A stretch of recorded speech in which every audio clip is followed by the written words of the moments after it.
Olá, meus queridos, tudo bem com vocês? Como vocês estão? Tranquilidade? Estamos aqui para mais um vídeo do nosso canal Juliano Taliati.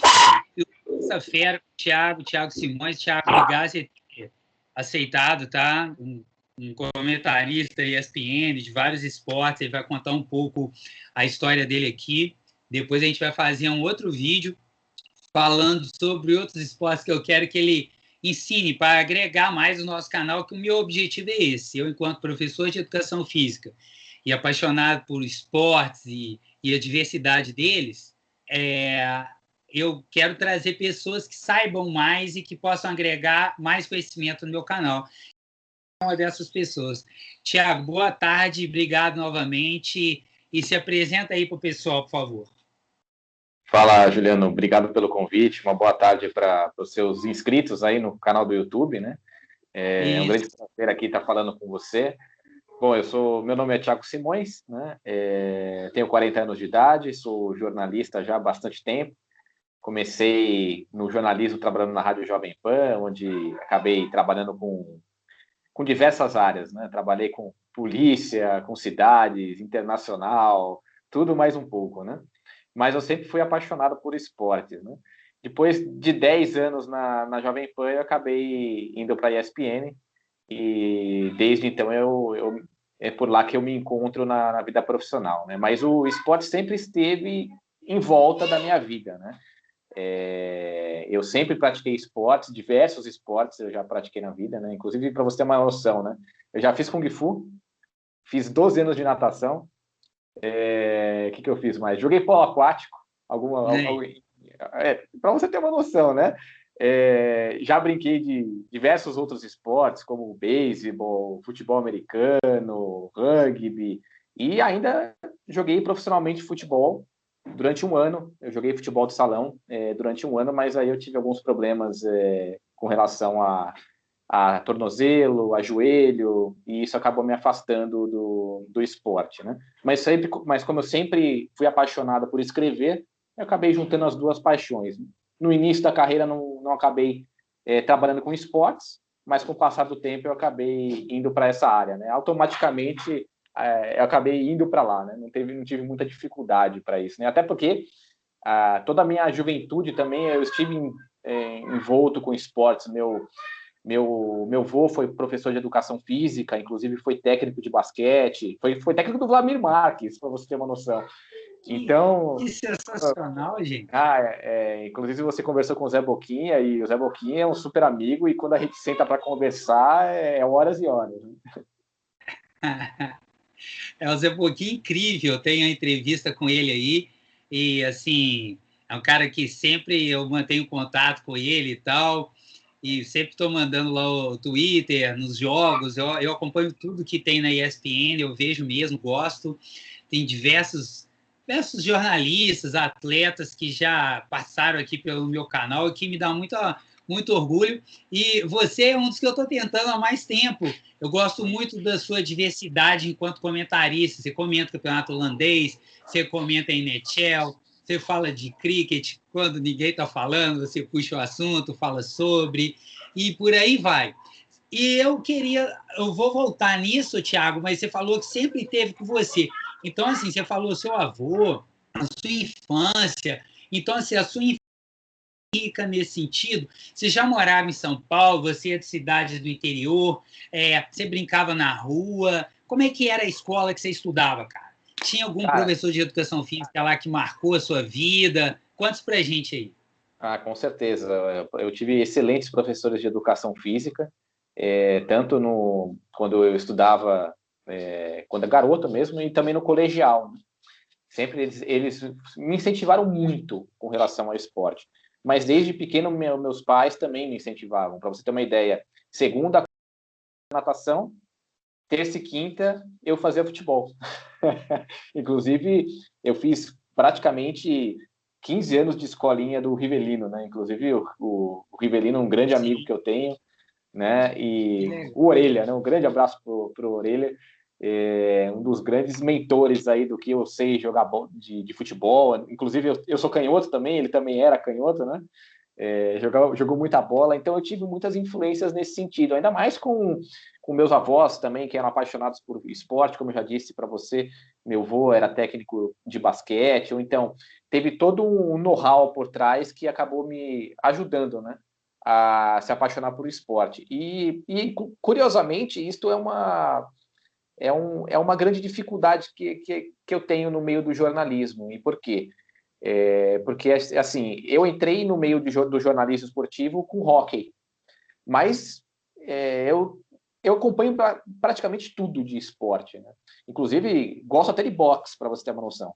É lógico que eu não acompanho com a mesma assiduidade com que eu acompanho outros esportes por causa da vida profissional. Então, eu tenho que me dedicar muito ao hóquei, ao futebol internacional. Então, assim, ao longo dos meus anos, né, com 40 anos de idade, né, eu já teve época que eu gostava de tênis, inclusive aquela época do Guga, quando passava na TV Manchete, eu acompanhei praticamente os títulos dele, o Guga jogando contra o Kafelnikov, aquela rivalidade maravilhosa que ele tinha contra o russo. Depois ele teve uma rivalidade muito legal com o Marat Safin. Então era uma época que eu acompanhava muito tênis. Teve uma época que eu acompanhava muito NBA. Eu sou fã do New York Knicks. Sou fã do Allen Iverson, então, assim, sempre tive uma paixão muito grande por basquete. E na ESPN, a ESPN sempre foi uma casa que sempre me deu muito espaço. Para você ter uma noção, né? Eu comento futebol internacional, comento hóquei e também comento hóquei sobre grama nos Jogos Olímpicos.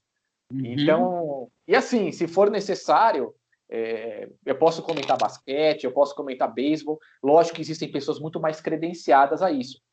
Mas numa situação em que precise de uma pessoa, eu posso servir como um comentarista, né? E esse é um grande problema, porque, infelizmente, no Brasil, o jornalismo esportivo ele é muito rotulado com o jornalista de futebol. Uhum. Ah, você é jornalista esportivo, então você sabe de futebol. E existem alguns jornalistas que não são exatamente de futebol. Isso não significa que eu não entenda de futebol, né? Como eu te falei, eu joguei profissionalmente um ano de futebol de salão. Joguei a minha juventude inteira a campo, né? Então, assim, o que mais pesa hoje em dia são os rótulos, né? E isso acaba, de uma certa forma, te influenciando muito e influenciando as outras pessoas que acabam acompanhando o seu trabalho e, de certa forma, não merecendo da forma que você gostaria.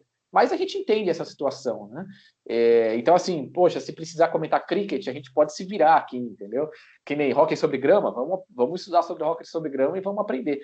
Então, esse é um ponto que é muito legal a gente discutir sobre jornalismo esportivo, porque hoje em dia o jornalista esportivo no Brasil, ele precisa saber sobre futebol.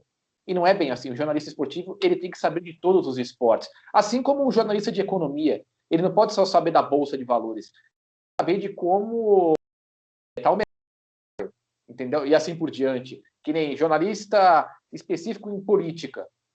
Ele tem que saber só de política? Não, ele precisa saber de outras nuances que interferem no meio político, né? Sim, concordo. E assim, como eu falo, pessoal, aqui eu gosto de conversar, eu falo bastante também. E você falando do jornalismo esportivo, e hoje a gente ainda tem um problema maior, Thiago, que os programas... eu adoro futebol, tá? Não me leve a mal, não. Eu amo futebol, tô até com a camisa do Derby Coach aqui. Eu gosto. Aí. Aí, assim, eu tenho uma pequena coleção de camisas de time, tudo, de basquete, de futebol americano, de rugby, futebol, então, são muitas, assim. Mas o que me incomoda muito, até nos programas de futebol, hoje, na TV, é que eles acabam falando, eles estão indo muito para, parece, programas de fofoca.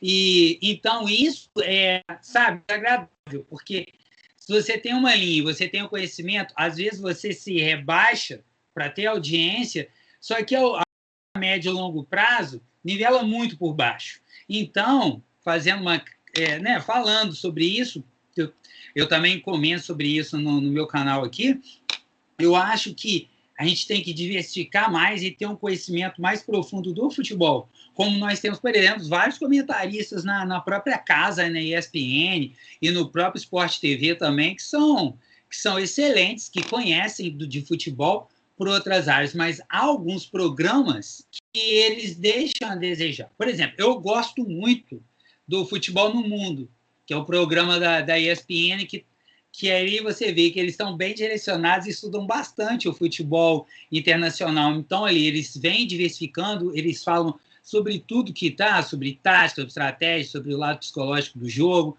de uma forma bem completa, história, porque tudo é uma construção humana. E quando a gente coloca muito lá embaixo e coloca algumas pautas que deixam muito a desejar, afasta um pouco as pessoas, ou as pessoas começam a achar que aquilo é brincadeira, que aquilo é piada e tudo mais. E isso a gente também isso a gente não vê tanto nos esportes, como as pessoas gostam de dizer, especializados, como se o futebol não fosse um esporte também especializado. Mas você vê que o próprio termo é usado como quem diz assim, vai lá e fala de futebol aí, se você falar que fulano saiu com a amiga de Beltrano, beleza, é assunto. E eu acho que não é por aí, isso me incomoda muito. E eu gosto muito, por exemplo, do ESPN League, que vocês tratam de vários esportes ali diversificados, e isso agrega demais. E a gente precisa, no nosso país, Thiago, já que é difícil das pessoas terem oportunidade de praticar tantos esportes diferentes, como você mesmo falou que praticou, mas não é todo mundo que tem isso, porque no nosso país o esporte não é visto como algo da saúde pública, e deveria ser, porque o esporte, acima de tudo, é o meio de saúde pública. A OMS diz que se você, a cada $1 que você gasta no esporte, você economiza 3 na saúde. Então, cara, o que a gente está fazendo que não investe no esporte e diversifica? Não é verdade? Você falou de hóquei sobre a grama. Nas Olimpíadas, foi o esporte que eu mais acompanhei em loco, no Rio. Meu primo Maicon e eu, a gente foi... Mas tem hora que tinha 4 jogos e um encavalava com o outro, assim, eram 2 aqui, 2 aqui. Você comentou, via lá. E tinha 2 arenas lá em Deodoro, né? Então, a gente comprou o ingresso para os 2 eventos, né? 4 jogos, saiu na metade de um jogo, foi assistir a partida da outra, e assim, a gente aprende, e acho que a gente deixou um pouco isso passar no país. E assim, eu tento usar o meu canal, um trabalho de formiguinha ali, para incentivar as pessoas a imaginar o seguinte, não, o Juliano lá fala de futebol, mas eu já falei aqui no meu canal, falei já de futebol gaélico, futebol australiano, hurling, só para citar alguns assim. E assim, o Thiago, depois eu vou gravar um vídeo com ele para ele falar de cricket, de hóquei. E é bem legal isso, cara. E a gente vê que você tem conhecimento e também, assim, te elogiar aqui. E você curte os comentários que a gente faz quando com certeza você não vai lembrar, mas se você for procurar lá no Twitter, eu sigo e faço comentários, você sempre, às vezes você responde, eu acho isso bem interessante. Essa aproximação ajuda a gente fazer o esporte crescer, porque nada mais somos do que apaixonados pelo esporte. Para você ter uma noção, eu já cheguei a trabalhar muito tempo para tentar alavancar o hóquei inline aqui no Brasil. Quando eu era garoto, eu nunca tive a oportunidade de jogar pelo preço do esporte. O hóquei, hoje em dia, para você ter um equipamento mediano para jogar hóquei inline no Brasil, você vai gastar R$2.000, R$2.500. Quem é que tem essa condição, né, no Brasil? Imagine antigamente, lá na década de 90, o quanto você gastava para jogar. E eu nunca me esqueço que eu era garoto, estava no clube um dia e tentei jogar o hóquei inline, só que você percebe que existe uma grande diferença, né? O nariz empinado de algumas pessoas acaba afastando, né? Então eu tento, de uma certa forma, ser o mais simples possível. Isso é algo que faz parte do meu caráter. Por mais que eu esteja numa situação em que tenho que ser considerado uma pessoa pública, eu tento, ao máximo, tentar tirar isso, né? Porque é algo que eu não gosto. É algo que eu não quero para mim. Tem muita gente que gosta de tirar foto da família. Isso aí é uma coisa que para mim, não funciona. E eu pago um preço muito caro por isso, por ser uma pessoa mais na minha, mais quieta, tentando apenas aparecer pelo que eu sei, e que é falar sobre os esportes, né? Falando um pouquinho sobre os programas jornalísticos, né? Eu concordo com você plenamente. E muito disso, quem poderia ter uma influência direta nisso seria a audiência, né? Porque quem comanda o programa, por mais que existam diversas pautas, é a audiência. Porque se a audiência ela acaba falando, se a gente fala de um assunto que dá audiência, aquilo vai continuar sendo falado, entendeu? Se a pessoa gosta de fofocar sobre possíveis vendas de jogadores e aquilo gera uma audiência, ela vai continuar falando sobre isso, porque é aquele famoso fale mal, mas fale de mim. Da audiência você falar mal do Flamengo, entendeu? Por mais que você... Então, existem diversas pessoas que criam personagens e se vestem de uma forma que elas acabam entrando num vácuo ali que eles não saem mais, né? Então, eu tento evitar isso de toda forma. Mas essa história dos esportes amadores, eu senti na pele, tentando divulgar o hockey inline, a dificuldade que se tem nos esportes amadores, porque se a gente já não tem o incentivo do governo, se a gente tem a porta fechada na mídia, é praticamente impossível de alavancar um esporte como o ciclismo, o esporte como o hockey inline, o próprio basquete, que a gente já teve diversos ídolos, né? A gente já teve Hortência, já teve Magic Paula, já teve Janete, e hoje em dia o basquete feminino vive essa situação degradante, né? O tênis brasileiro teve o Gustavo Kirten, teve o Fernando Meligeni, né? E não consegue emplacar com um grande tenista. Bueno. Ou seja, o problema é intrínseco, né? Infelizmente, o brasileiro ele respira futebol. É a cultura do brasileiro. E isso é uma pena, né? Porque a gente tem muito potencial. Eu vejo isso como um problema estrutural, Thiago, mas eu vejo da seguinte maneira, até legal, tá vendo? Bate-papo. Às vezes as pessoas acham que é uma entrevista que eu até brinquei, foi com quem? Foi com Cláudio Show, cara, que é um cara sensacional também. Ele me viu, eu peguei um caderno assim, um caderno até mais grosso, aí ele falou assim, mas você não vai fazer isso tudo de pergunta, não. Eu falei, não, só metade, fica tranquilo. Mas nenhuma, praticamente. As coisas vão surgindo, a gente vai falando. Eu vejo isso quanto um problema estrutural e eu não vejo tanto. Quando eu fiz um bate-papo com o Marcelo Barreto também, eu não vejo brasileiro gostando de esporte. Eu amo esporte, eu falo sobre esporte, eu faço entrevista aqui. Eu vejo brasileiro gostando de ganhar, de vencer. Tanto a torcida. Brasileiro gosta de futebol, não gosta de esporte. Essa que é a realidade. Eu acho que também não gosta de futebol, Thiago. Sabe por quê? Eu vejo, se você for ver a maior torcida do país, pode olhar, as pesquisas sempre apontam. Alguém vai falar que é o Flamengo. Dá bem, dos times, quando você pega as torcidas, realmente, para quem torce mais Flamengo. Mas o número maior de pessoas que não se ligam no futebol, elas nem torcem para time nenhum. Isso, por exemplo, na Argentina é o quarto ou quinto, se eu não me engano, nas últimas pesquisas. É Boca, River, Independente, Racing, aí não gosta de futebol. São Lourenço, assim vai. Aqui não gosta de futebol, Flamengo, Corinthians, São Paulo, Palmeiras, Vasco, por aí vai. Então, igual o Ariano Suassuna falava, né? O cachorro come osso, você dá osso para ele. Se você der filé, quem vai comer o filé?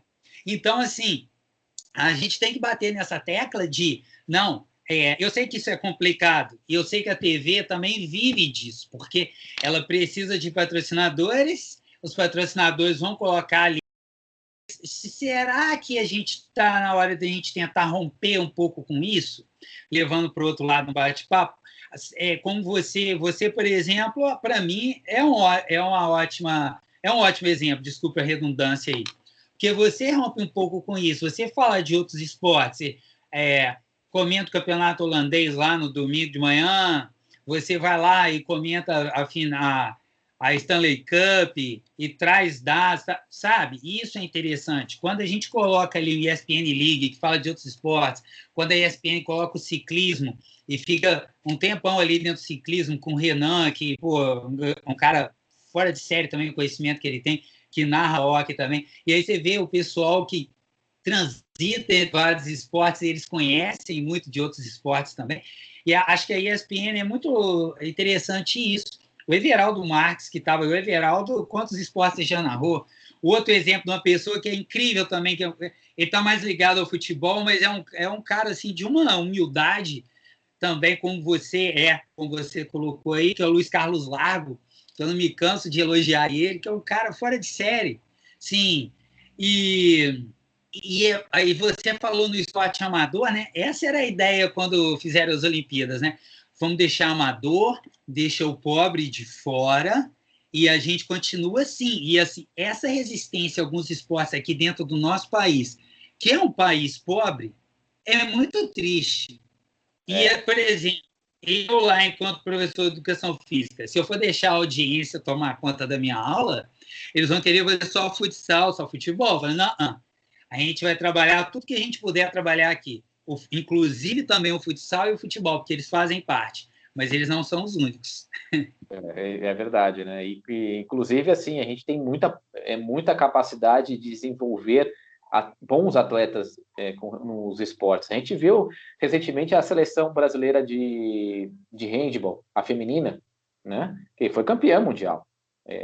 Ou seja, a gente tem potencial, precisa apenas ser lapidado, porque o Brasil é muito grande, né? Tem muita gente que precisa, e é uma pena, a gente está acostumado com os esportes americanos, a gente vê a diferença do respeito que eles dão para o esporte e o brasileiro. Você vê que, assim, às vezes você tem transmissões na televisão do colégio, de um campeonato que está acontecendo entre colégios, universidade nem se fala. Então, é por aí que a gente começa a mudar. Mas eu, infelizmente, vejo essa mudança no Brasil. Infelizmente, eu não consigo enxergar. Por mais que a gente tente lutar e vá para cima, faça o nosso trabalho, você deve fazer o seu trabalho fantástico como professor, como educador físico. Eu imagino que você, no fundo, você fala, poxa, eu estou fazendo o meu melhor, eu estou com a consciência limpa, né? Mas, ao mesmo tempo, a gente pensa, poxa, mas será que isso em um certo momento, vai dar frutos aqui no Brasil? É lógico que tem muita gente que acaba...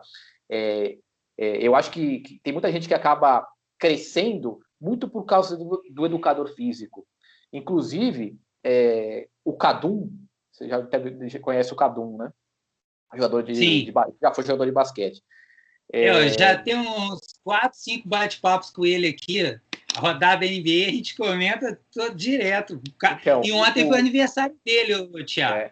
O Kadum, quando ele escrevia no jornal, inclusive você pode perguntar para ele, ele escreveu no jornal agradecendo ao meu avô por ter sido um educador físico que não ensinou só futebol, porque isso foi fundamental para que ele virasse um jogador de basquete. Então, assim, é algo que me emocionou quando eu li isso, saber de o quanto tem de potencial um educador físico. Eu acho que o educador físico é muito mais importante do que uma televisão e do que, de uma certa forma, o governo. Vocês não têm que desistir nunca, porque vocês é que vão plantar aquela sementinha para enraizar num futuro atleta. Aquela parábola da estrela do mar, né? Que vários ali na praia e jogando e o outro passa aqui. Mas para que você está fazendo isso? Só estou devolvendo para o mar. Mas não vai fazer diferença. Pode não fazer no geral, mas para que eu joguei, vai fazer grande diferença. Então, assim, se a gente desanimar, a gente entra... eles querem que a gente canse. Eles querem que nós vamos lá e vamos desistir. Não. Então, não, eu não vou desistir, eu não vou me cansar, eu vou fazer minha parte. Depois, se vai dar frutos, eu não sei. Mas se der frutos para um ou outro, se alguém já entendeu isso, e eu não estou falando só em termos de ser profissional, de chegar na seleção, nada disso, mas de agregar a vida dessa pessoa a um outro esporte. Porque o esporte que a gente vê, quando a gente vê uma seleção de basquete, de vôlei, de futebol, o esporte que for, em qualquer lugar, aquele é a pontinha do iceberg. O esporte é tudo aquilo que é praticado dentro do país. E aí os Estados Unidos, que atrelam isso com a educação, é lógico, aqui a gente está defendendo, pelo menos eu, nós não estamos defendendo os americanos em si. Eles têm muitas falhas também, senão a gente endeusa, eles têm essa com certeza. Mas o lance do esporte é algo que é incrível, que é para ser olhado, admirado. Lá tem muita retroalimentação, né? Então tem o cara, o garoto que disputa um esporte ali num colégio, numa faculdade, e ele vira um jogador semi-profissional ou profissional, ele nunca mais vai deixar, ele nunca deixou de ser aluno daquele colégio, daquela faculdade. Exato, Ele vai voltar para lá, ele vai voltar na sua cidade, ele vai. A gente vê isso demais.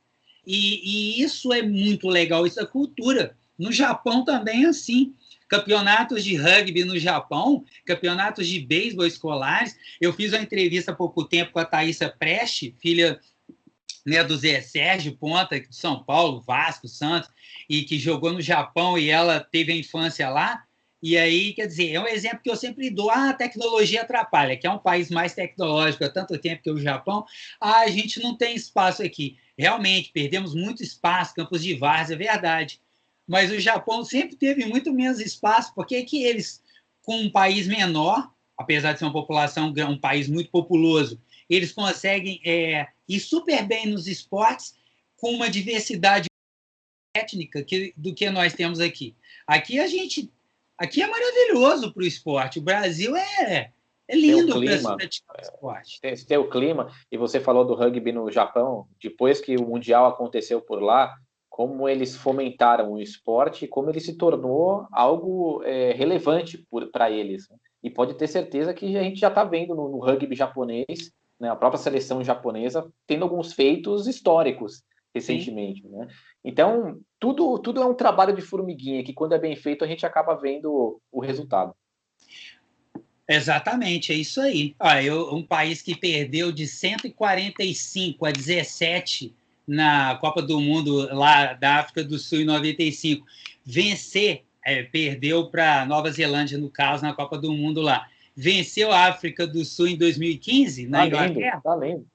É lindo. Eu chorei aquele dia lá, sério. Vendo o jogo, falei, cara, eu chorei. Falei, que coisa linda, isso me emociona. Ainda bem que me emociona e acho que eu vou continuar me emocionando com isso para sempre.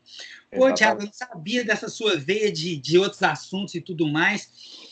E, sim, que conselho que você dá para quem está vendo a nossa entrevista aí que quer fazer, por exemplo, jornalismo esportivo? Ou jornalismo, perdão. Eu vou ser bem sincero com você. E eu sou sincero sempre, por mais que doa. Não faça jornalismo. Infelizmente, está cada vez mais fechado o meio do jornalismo. É muito difícil trabalhar com jornalismo. É um meio que assim, lógico, principalmente televisão, rádio, eu posso dizer que eu sou muito grato a Deus por ter tido a oportunidade de estar trabalhando na televisão. Eu sei que existem pessoas muito mais capazes do que eu que poderiam estar no meu lugar. Mas, graças a Deus, eu tenho essa possibilidade, né? De uma certa forma, poder ajudar de uma forma geral os esportes amadores na televisão. Mas eu confesso para você que cada vez mais trabalhar com jornalismo é um meio difícil. É lógico que o jornalista ele vai conseguir, se você se formar em jornalismo, você pode trabalhar em diversas outras áreas, né? Principalmente, você pode trabalhar como roteirista, numa empresa de marketing e propaganda, você pode trabalhar como assessoria de imprensa, como relações públicas, mas eu vejo o jornalismo em si, com relação às mídias, principais mídias, né? Televisiva, radiofônica, eu acho que é cada vez mais difícil encontrar um espaço ali. Né? A não ser que você queira ser um produtor, você vai até conseguir, mas infelizmente o meio é muito fechado. É um meio muito fechado. Como em todos os outros lugares existem as famosas igrejinhas, né? A gente sabe disso. Mas quando você olha e vê certos comentaristas trabalhando em vários canais ao mesmo tempo, você percebe que as pessoas não mudam, né? Apenas algumas falas, e isso é uma pena. Sim. Eu conheço diversas pessoas que são muito capazes e que poderiam trabalhar nesse meio, mas que acabam não tendo essa oportunidade por ser um nicho muito fechado. Então, assim, o conselho que eu dou para quem quer fazer jornalismo é sonhe, pode sonhar, trabalhar, lógico que tem que sonhar em trabalhar numa televisão, num jornal, sendo comentarista, sendo um narrador, mas coloque na cabeça, não é algo fácil, é algo muito complicado. Vamos por partes, então. Primeiro, dizer que você é, sim, muito capaz de fazer o que você faz, e você faz muito bem mesmo, seu trabalho é ótimo. É isso, Isso é um obrigado. ponto. Segundo, eu concordo totalmente com o que você falou, bem fechado. Aí, vamos lá, antes de eu fazer a terceira pergunta. Então, o que você acha de ex-atletas serem comentaristas, por exemplo? Qual a sua Olha, opinião? essa é uma pergunta perigosa, né? É, É perigosa. É perigosa e por quê? Volta naquele assunto da audiência, né, que a gente estava conversando. A gente vê comentaristas, ex-jogadores com muita capacidade de comentar. O Zé Elias é uma pessoa que tem uma capacidade muito boa, viveu na Itália, viveu na Grécia, tem um conteúdo muito bom, entende do futebol. Você vê o próprio Pedrinho no Sport TV, o que ele está Pedrinho é uma fazendo. revelação. A Exatamente. Juliana aí, Juliana da seleção brasileira, e que é Exatamente. comentarista também. Juliana Cabral, e é uma pessoa fantástica. Inclusive, para você ter uma curiosidade, né? Que eu vou ter que contar, Ju, me perdoa. Mas eu joguei bola com a Juliana quando era garoto. Eu tinha acho que 15 anos de idade, ela na escolinha do Rivelino e eu também. Ela no meio dos marmanjos lá, ela jogava. Não é à toa que ela se transformou capitã da seleção brasileira. Sim. Mas então, eu acho que é importante você ter um jogador para comentar, certo? Mas é muito importante também você ter uma pessoa especializada para trazer estatísticas, para trazer algo Outro ponto. que consiga, de uma certa forma, filtrar tudo aquilo que está sendo feito no gelo ou então no campo e passar para o espectador. Porque o grande diferencial do jornalista, qual que é o grande papel do jornalista? É filtrar aquela informação que ele recebe e transmitir da melhor forma possível. A gente sabe que tem o Juninho Pernambucano sempre foi teve sempre uma excelência nesse sentido. Sim. Mas eu acho que os dois podem trabalhar juntos e devem trabalhar juntos, de uma forma de enriquecer o conteúdo da televisão. Assim, eu vou dar minha opinião. Eu sou a favor, desde que esse ex-atleta, seja lá de qual esporte for, vai estudar, vai também se preparar para poder fazer. A gente vê ótimos exemplos disso. Um exemplo também incrível, a gente está falando de rugby aqui, que é o Antônio Martoni, que foi uma das minhas primeiras entrevistas. Ele falou, quando o José Trajano contratou, chamou ele já tinha passado por tudo, ele falou, pô, não posso fazer isso com as pessoas, eu tenho que estudar. Eu achei muito legal quando ele falou isso na entrevista, porque ele mostrou consciência e o respeito, né? O respeito pelas pessoas, por quem contratou, pela emissora, isso é demais. Agora a última também, não menos capciosa do que essa aqui, tá? Vamos lá. O Thiago Simões, hoje, depois que falou isso tudo aí, faria jornalismo lá atrás? Olha, é uma boa pergunta essa também. Eu confesso que eu ficaria em dúvida. Uhum. Eu confesso que eu ficaria em dúvida. Até porque eu não sei se eu teria a mesma sorte que eu tive até hoje. Como eu te disse, eu sou muito grato a Deus por todo o caminho que eu percorri até hoje, mas eu confesso que não foi só de competência, né? Você precisa, às vezes, de estar no lugar certo, na hora certa, no momento certo, e a gente sabe que o meio de jornalismo é muito difícil. Eu confesso para você que eu teria dúvidas, muitas dúvidas, com relação a fazer ou não jornalismo. E eu digo isso porque, assim, eu não sei o que pode acontecer amanhã, né? Eu segui um caminho que sei lá, daqui 20 anos pode desmoronar, ou daqui uma hora podem me ligar e falar, Tiagão, não vamos mais precisar de você. E aí, o que eu vou fazer da minha vida? Eu escolhi um caminho nos últimos 10 anos que foi ser comentarista. Não tenho medo de recomeçar, e isso é muito importante, a gente tem que ter a humildade necessária para isso. Mas é um caminho que para você voltar é muito longo, para você percorrer de novo. Então, eu confesso que eu teria minhas dúvidas se eu faria ou não jornalismo. Legal, como sempre, aí, sincero e bacana.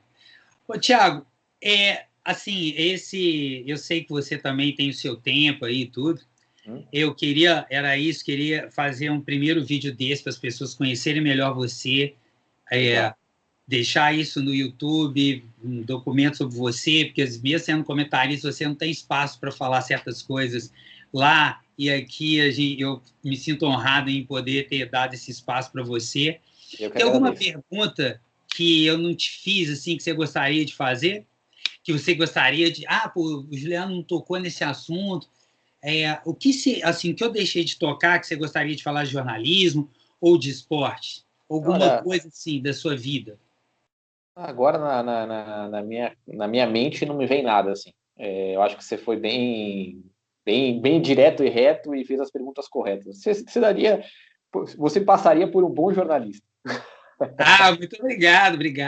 O diretor de uma escola que eu trabalho, o Colégio Futuro, o Ricardo, ele falou assim, quando ele viu eu fazendo as entrevistas, pessoal, aí uns amigos meus brincando assim comigo, ele falou, vou perder o Juliano. E o outro assim, aí lá na pelada que eu jogo, o pessoal falou, o Juliano é o correspondente da ESPN em Juiz de Fora, que eu sou Juiz de Fora, né? Falei, galera, quem sou eu? Não estou com essa bola toda, não. Mas eu estou gostando muito de fazer esses bate-papos. Obrigado pelo elogio. Eu sei que é um cara tão capaz me dando esse elogio aí. Você me deixou até feliz demais também. Obrigado mesmo. E, bem, é isso então. Espero que o pessoal que tenha visto a história do Thiago tenha ficado assim encantado e mais feliz ainda de poder conhecer melhor o Thiago Simões, que é um cara fora de série. Eu sabia que ia ser bacana o nosso bate-papo, cara. Eu tinha certeza. Que é isso, Juliano. Eu que agradeço aí a atenção que você me deu, o convite. E sempre que você precisar, a gente vai estar disponível aí para mais conversa. Boa, obrigado. Pessoal, não se esqueça, se inscreva no canal, ative o sininho, ajuda a divulgar. Vamos lá, o nosso trabalho de formiguinha, levando esportes para todo mundo que a gente conseguir chegar. Obrigado, valeu, hein? Valeu, Thiago. Valeu.